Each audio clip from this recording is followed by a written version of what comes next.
Assalamualaikum warahmatullahi wabarakatuh. Selamat siang anak-anak. Berjumpa lagi dengan Baik hari ini ya. Bagaimana kabarnya hari ini anak-anak? Semoga selalu dalam lindungannya Allah Subhanahu wa taala. Amin amin ya rabbal alamin.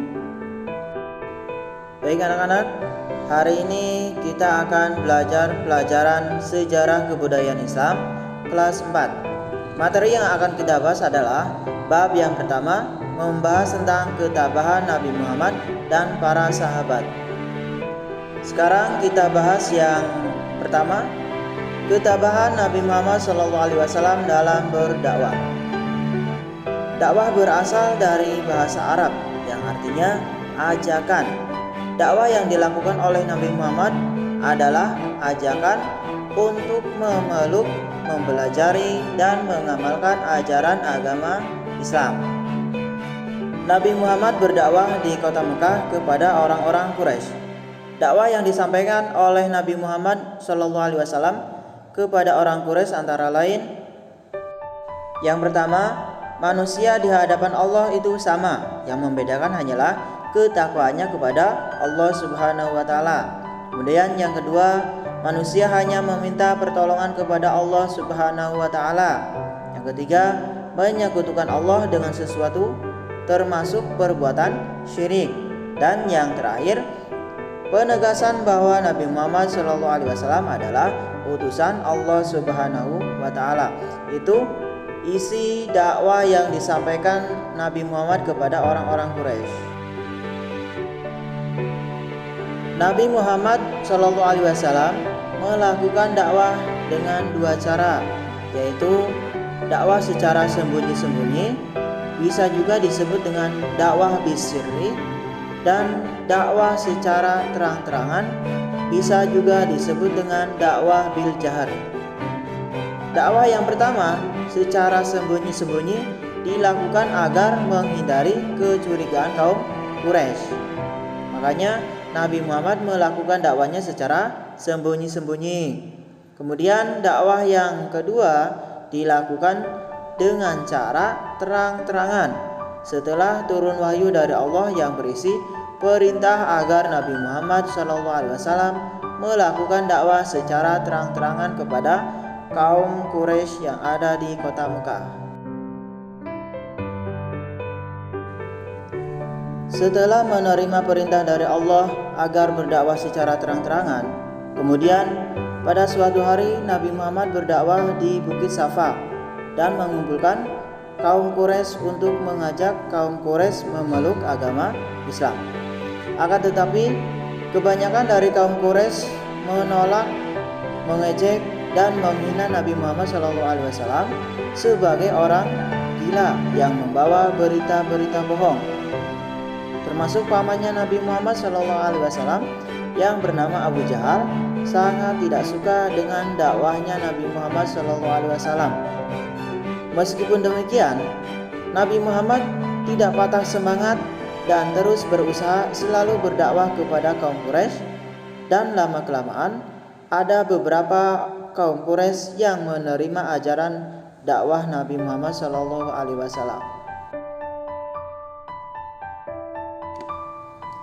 Nabi Muhammad selalu berdakwah setiap hari. Akhirnya semakin hari semakin banyak orang yang masuk agama Islam, sehingga membuat pemimpin-pemimpin kaum Quraisy merasa khawatir. Dan akhirnya kaum Quraisy melakukan beberapa cara agar Nabi Muhammad SAW mau berhenti berdakwah kepada kaum Quraisy. Antara lain, yang pertama, meminta Abu Thalib, pamannya Nabi Muhammad SAW, agar membujuk Nabi Muhammad mau berhenti berdakwah kepada kaum Quraisy. Kemudian yang kedua, menawarkan harta, tahta, dan wanita.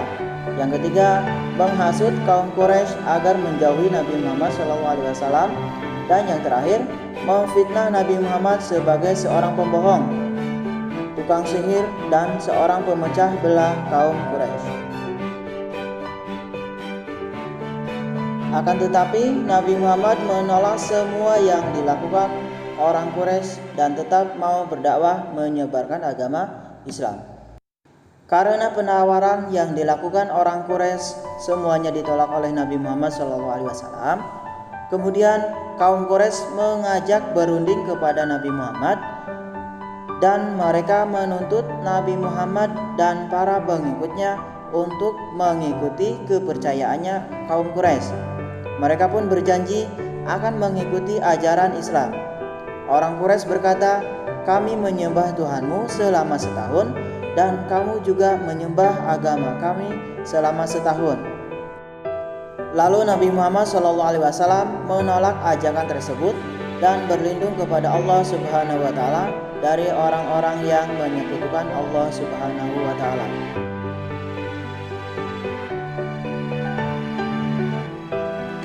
Akhirnya turunlah surah Al-Kafirun yang menjelaskan bahwa di dalam beragama tidak boleh dicampur tangan pihak lain dan juga menjelaskan beribadah sesuai agama kepercayaannya masing-masing.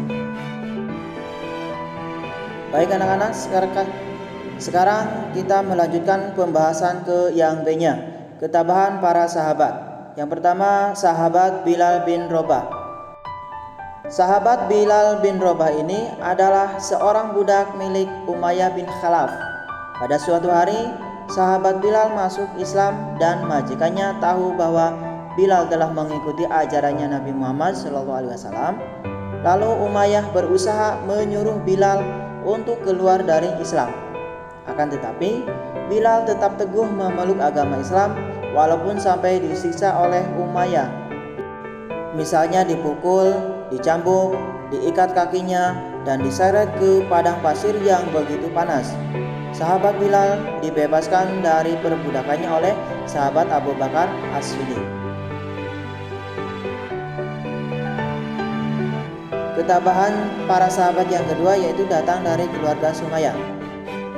Semua anggota keluarga Sumayyah ini adalah seorang budak Amr bin Hisham atau biasa dipanggil dengan Abu Jahal.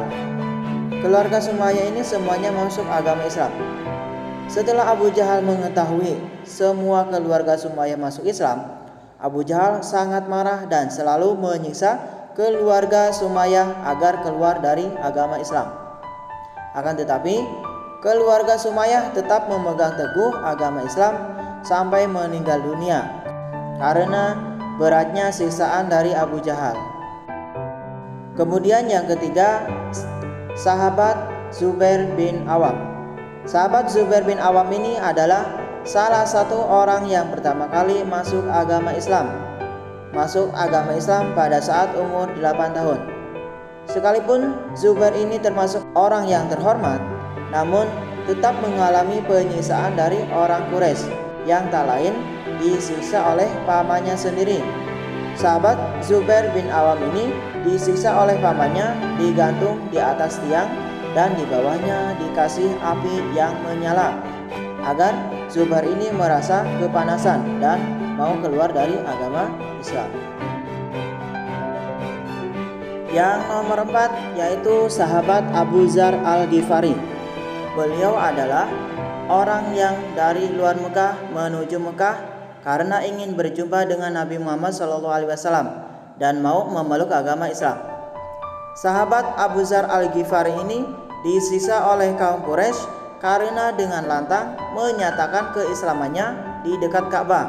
Pada saat itu banyak kaum Quraisy yang mendengarnya dan langsung memukuli Abu Dzar Al-Ghifari sampai terjatuh ke tanah. Dan yang terakhir atau yang kelima yaitu sahabat Khabbab bin Ars. Sahabat Khabbab bin Ars disiksa oleh kaum Quraisy ketika kaum Quraisy mau mengambil pesanan senjatanya di rumah Khabbab bin Ars. Ketika orang Quraisy mengetahui keislaman sahabat Khabbab bin Ars, mereka langsung mengeroyok sahabat Khabbab bin Ars sampai pingsan. Ketika sadar, badannya sudah pada bengkak-bengkak. Mungkin cukup sekian pembelajaran sejarah kebudayaan Islam untuk kelas 4 hari ini. Kita lanjutkan lagi minggu depan. Wal afu minkum. Wassalamualaikum warahmatullahi wabarakatuh.